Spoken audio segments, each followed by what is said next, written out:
அத்தை அக்ஷய திருதியைக்கு என்ன பண்ணுவா சொல்லுங்க பாப்போம்.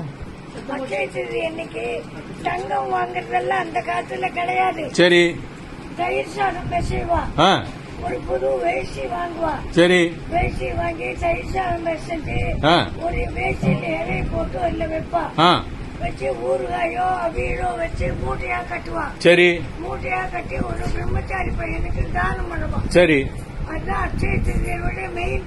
தங்கம் தங்கம் வாங்குறதெல்லாம் இந்த காலம்.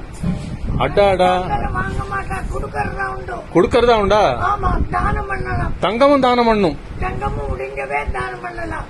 இப்போ அவ ஆத்துக்காரர் தங்கம் வயசுக்கு தானம் பண்றா. இப்ப தங்கம் அது அவ இஷ்டம். அது சரி.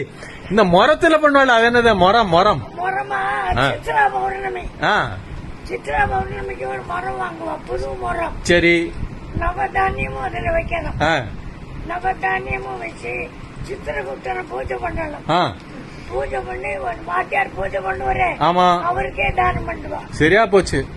அப்ப ஒரு மாசத்துக்கு வாத்தியாரிட்ல சுண்டலும் இதுதான் இல்லையா? காணாம இதெல்லாம் நீங்க சொல்லாட தெரியவே தெரியாது.